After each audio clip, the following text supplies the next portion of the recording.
Welcome to The Writer's Dream. This is a show where authors can talk about how they write their books, how they market their books, and how they publish their books. You can find us right here at ltveh.org. Just click on videos and you'll find our show. We're also on Cablevision Channel 20, not in East Hampton, but in the rest of Long Island on Thursdays at 3 o'clock in the afternoon. We're on Facebook. Just look for The Writer's Dream. If you want to be on the show, you can message me through Facebook. And if you're interested in becoming a writer or learning about writers and books, and especially local Long Island books, go on the Facebook channel because there are about 200 different authors. Okay, so without further ado, I would like to introduce today's guest, Rosemary McKinley. And Rosemary is definitely the perfect example of a talented retired teacher. So, Rosemary, I see such a list of accomplishments here that I'm embarrassed that I have a shorter list. How long did you teach? Around 30 years. I guessed that. Yeah. Huh? She's laughing. I'm laughing because that's usually the magic number, right? Yes. Right. Okay, so I see your contributions are to so many different magazines. Fate magazine, The Good Old Days, Newsday, Wormwood Press, Clarity, Lucidity, Long Island Canvas, The Ultimate Teacher, Writing After Retirement, and Whispering Angels Books. Your three books, which we talked about in a previous interview, are 101 Glimpses of the North Fork and Islands, which is what we're going to talk about today, The Wampum Exchange, and Captain Henry Green. You can talk about anything you want, really, Rosemary. And Rosemary has presented her books and writing workshops at the Long Island Aquarium, various libraries, the Shinnecock Museum, the Children's Museum of the East End, and the Historical Society. So, first question, how did you get started in writing? Well, it's very interesting because I never wanted to be a writer. Me either. But I went to Columbia's Teachers College for 2 summers for 11 days each to become a better writing teacher. And you had to go through writing workshop, which I found very illuminating because it made you think about just anything that was important to you. And you would write it down for a couple of weeks and then come up with a particular project. So I did that for 2 years because I wanted to be a better writing teacher, never thinking that that would help me. And at a certain point, that's the method I used to become a writer. Well, we didn't mention this to begin with. You taught writing and you also taught history, correct? Yes. Yes. What did you teach in history? It's under the umbrella of social studies, but what actually did you teach? Well, because I was an itinerant teacher, that's what they called us, for 14 years in a drug rehab, I had to teach every social studies. So Okay. I taught American history, African Asian history, European history, economics, and political science. It's almost like being a special ed teacher. Yes. Yes. They have to teach every history as well. So what can I say? So is magazine writing a good way to get into a career? I think it is. But when I started writing, I really did not know anything about how to get published. So I took some writing classes, and I just started sending my work. And I would send it to any website that called for work for writing. And maybe once or twice a year, I'd have something published. So I just kept at it because I really did want to become a published writer. So yeah, that's the advice that they give you is that at first they say write what you know. Yes. And second, they say that if you have a profession like teaching, then go to your teaching publications and try to get published there. Um, I never did that, but that's me. Um, but I think it's a good. Often think of it though. Actually I did. I shouldn't say that. I I published in a magazine called Guppies, and Hmm. Guppies was the magazine for. Let me see if I can remember it for Sisters in Crime. Ah, Yeah, it was a sort of like a sideline of Sisters in Crime, and I used to publish my forensic science articles. So I did, and then also in 50 Plus magazine. So I guess I did. My goodness, thank you for reminding me hmm. of that. Oh, by the way, I was highlighted in 50 Plus magazine and I won a poetry um, contest. All right. But it's not in existence anymore, I don't think. No. No. Um, COVID got rid. Yes, It decimated it. died in COVID because I was doing. I only not only did one of my articles, but I also submitted a lot of members from Long Island Authors Group. And then COVID came along. A lot of things went by the wayside in COVID, Yes, unfortunately. yes. So, how do you choose your topics for your articles and your books? What's like your favorite topic? What was the best article you ever read? Wrote? Actually, I wrote this. This may sound funny, but I my mother was very, very sick in 2001, and that's when I decided to become a writer. It was I wanted to do something besides teach. And I wrote a very short article about that whole feeling, how I was there for my mother near the end and how it transformed the way I thought about everything, about life, about my kids, and how I wanted to become a writer. And that that essay won me another I think it was $100. But that was wonderful, but it was the fact that somebody took my writing seriously. That was early in my career. Yes, that's very important. Yes. So that was, and who published that? Oh, you know what? Oh, it was the Visiting Nurse Association Oh, of that's Long Island. wow. That's right.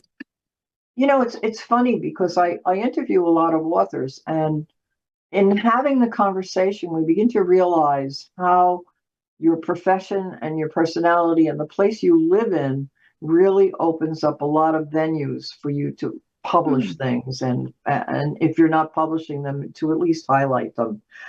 For instance, let's get to your book about 101 glimpses of the North Fork and its islands. Yes, very good. Excellent. So glad you did that. You know, people, when I travel, people ask me, where are you from? And I'll say Long Island. And I say, oh, Long Island. And they make fun of it. And I think to myself, you've either never been there, and to see how beautiful it is, how interesting it is, and how historic it is. Long Yes. Island is a very historical place. So tell us about how you got this book together, because this is a lot of photographs, correct? Okay. Well, this is another this story to me, I still find it hard to believe. I'm very happy that it happened, but I I have been writing lots of short stories and they're historical. I even interviewed my mother-in-law this story was about a woman who was born in 1915, lived in 1915 in New York City, where my mother-in-law was from. And she died at 100 to give you an idea of how she would know a lot about living in New York City. So Hmm.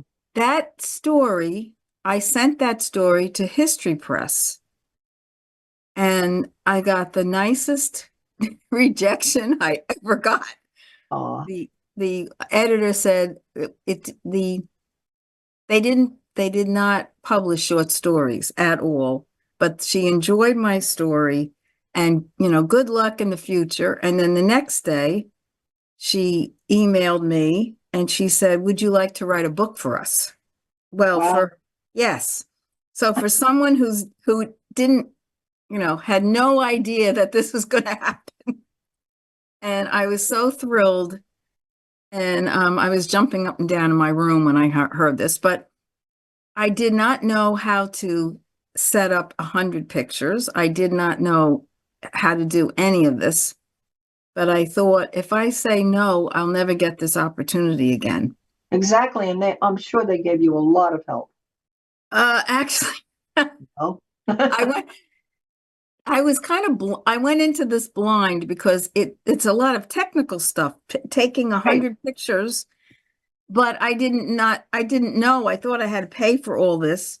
The libraries are in New York are wonderful, and they provided the pictures, and I found that out after I did some of the work, which was okay, because I learned a lot more by going to the historical societies to get more background on the pictures. Hmm. So when I had that all ready, the 100 pictures and the writing, which was not a problem. The writing wasn't the problem. It was the technology. Yes. I went to my son, and he just couldn't help me at that point. He doesn't live on Long Island. And Hmm. one of the IT person at the local library, I went to him in tears, and he took care of that for me. He showed me how to do it, and he did most of it because I didn't really know how to do that. And the writing was not the problem. And Hmm. I had a deadline, of course, 3 months, and I was able to finish it all. And I was just so thrilled that I had an and not just a publisher, but an editor to help me. Right. Yeah, I know someone else who did a similar book for the same publisher, and she went through the same process, but they did finally give her a lot of help as far as, the setup of the book. So, did you get most of your pictures? You said you went to New York. Now, this is about Long Island. Was it the main Oh, library? no, I went to different libraries out on the East End where I live Okay. because it was about that. So, but I did the local library in Southold helped me the most. But I did go to a lot of historical societies because I needed 100 pictures. Hmm. Right. Right. So, but I was happy to do that because I was thrilled that I was going to be published. So, It probably was a lot of fun because I'm doing a project now. I've started a project, let's put it that way, just on my own. I grew up in Queens, but my family business was we grew flowers for the cemeteries because, as you all know, everybody is buried in Queens. So we lived across the street from a cemetery, and uh, and so what I like to do, besides talking about my memories, because it was a farm, it was just like if you grew wheat or whatever. It was seasonal and had all the same problems like weather and whatnot. But I also, because it's in Queens, want to put pictures of these places because the cemetery is historic. And one of the restaurants that was close by, Niederstein's, almost everybody knows about that. It's gone now, but I am going to end up doing the same thing you're doing. But I don't have a publisher. So, but I just want to do it for my own purposes and for the family. So, okay. So once you got the book together, what happened? I had to follow their instructions, of course, on how to send it. I think I sent it on a disc. The pictures were on Yeah. a disc, Yeah. and the other was in just not an email. It was in a folder. I had to send it. Yeah. Okay. Yeah, and I did the editing. Of course, they re-edited it, but I did 90% of it. But they were terrific because they probably would have helped me but I just wanted to get the pictures done by myself because I thought Hmm. maybe I could learn something. Yeah. But it turned out I needed help with that, but not with the writing. So it all So, worked out. what was the most surprising or interesting picture that you came across? Well, that's a good, not just a good question, but I learned so much about the East End, and most of the pictures were from 100 years ago, not all, of course. And the other interesting part about this, like I said, I did learn about how people lived, and it was such an agrarian community generally. Sure. And but the other thing was that wait, I'm trying to think now. Oh, so I had to place, I had to figure out how I was going to set it up. That I had to do by myself, the book.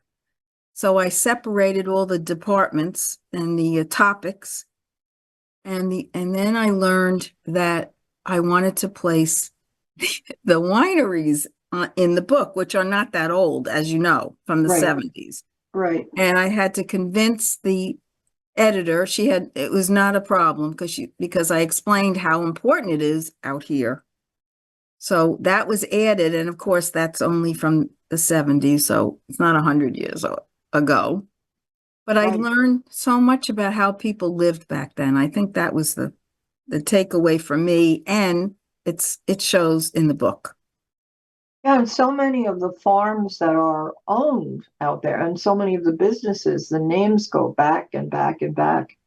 Yes. I don't know if there is much of the Halsey family on the North Shore. I know they're on the South Shore, and that is the first Halsey person who came from England in the 1600s, and their most famous uh, person in the family ended up as Admiral Bull Halsey in World War II. And he was, I believe, in charge of the whole Pacific War for a while there. Yes. So there's just so much interesting stuff on Long Island. I really have to say that. Um, so do you have any funny stories? I always want to hear funny stories. Let's see.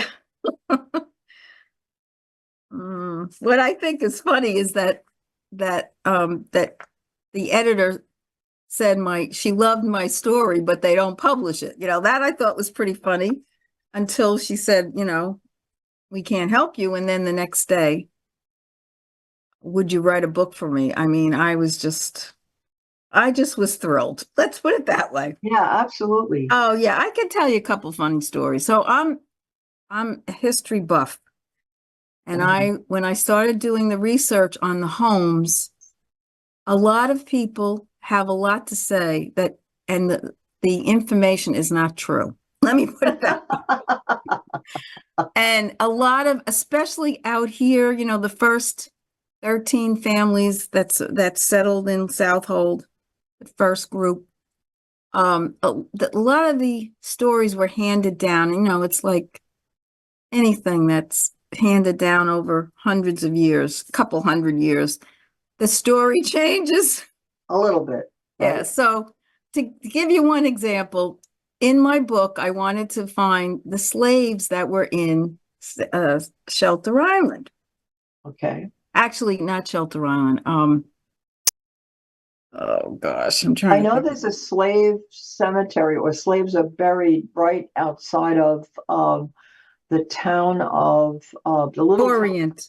It's Orient. Orient. Yes, I Orient, just right? remembered. Well, I had to go because I'm into history, I had to go see this.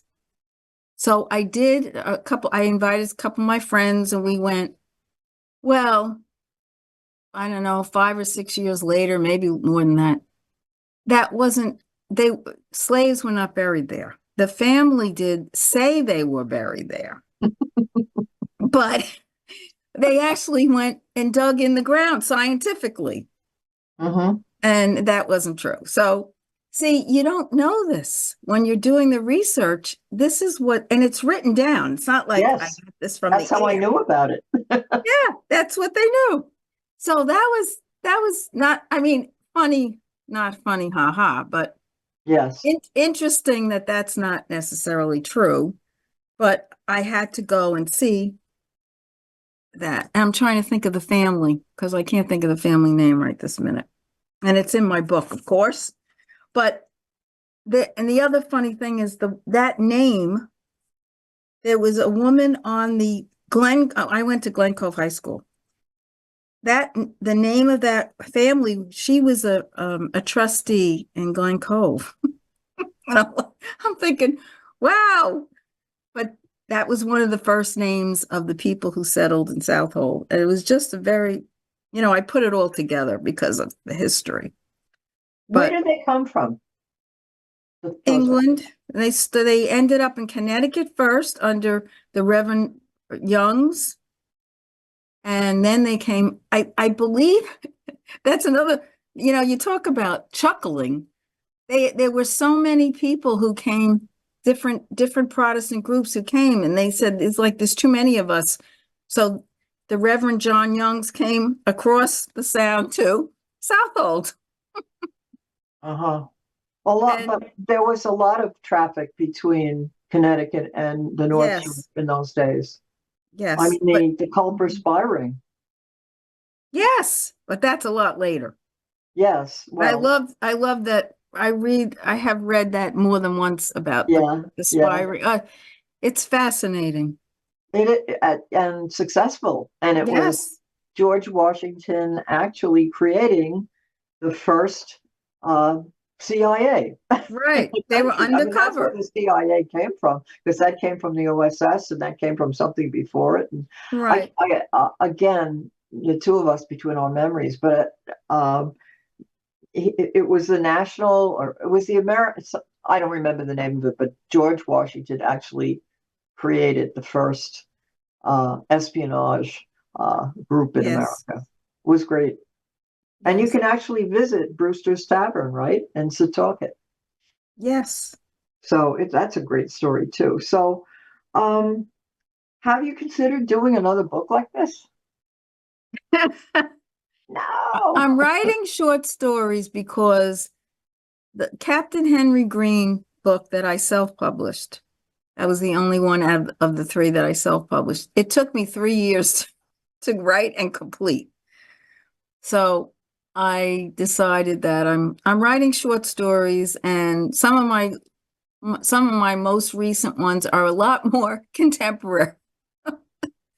But I do enjoy doing the research for all my, all three books required a lot of research, Sure.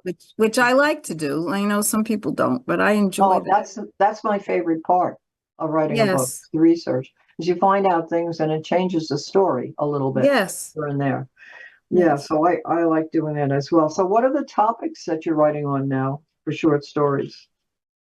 Well, Just give the me one. latest the latest is a trilogy. I've written three short stories about this woman who surprisingly lives in a place like Southold. It's not Aha. called. Yes. And I also love to read mysteries. So these three stories involve a mystery.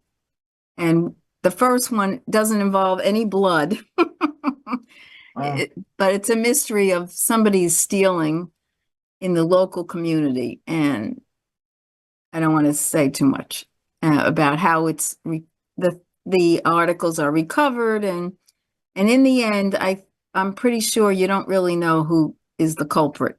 That's designed that way. And then the next two stories have to do with a murder in the same community, which is like Southold, but again, it's not Southold.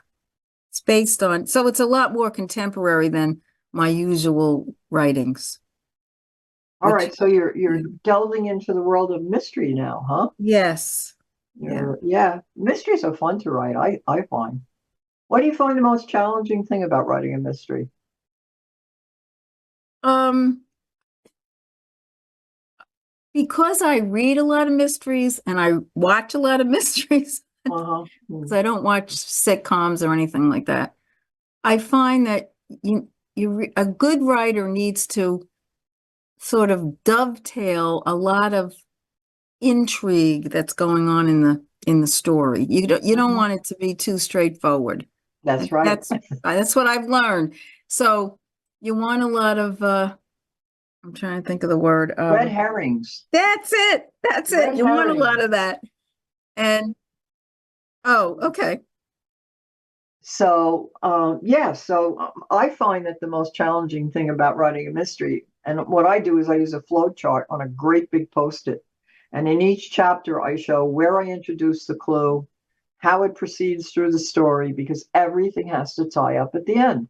And also, you have to give the reader enough information that they can figure it out themselves, but do it in a way that they can't. Yeah, I like your explanation. Yeah, so that's basically what I've done in my books. So we have about a minute left. Do you have any advice for budding writers of history or mystery? Yeah, basically, if you really want to be a writer, you have to keep at it. I guess that to me is something I learned because I had no idea when I started how to proceed and the fact that it's how difficult it is to get published. Hmm. But it's well worth the time and effort. That's what I've come back out with. I think as art forms go, writing is probably the most difficult because all you're dealing with is ideas in your head. You don't have clay, you don't have paint, you don't have wood. You have It's ideas in your head, right? And right. that's what you have to uh, turn into something that will appeal to people and they'll think it's great art. So thank you so Good much, point. Rosemary. It's really been a pleasure to have you on. And I wish you the best of luck. And we'll have to meet again and maybe we can write a mystery together. That sounds like a good idea, but thank you for having me. You're welcome.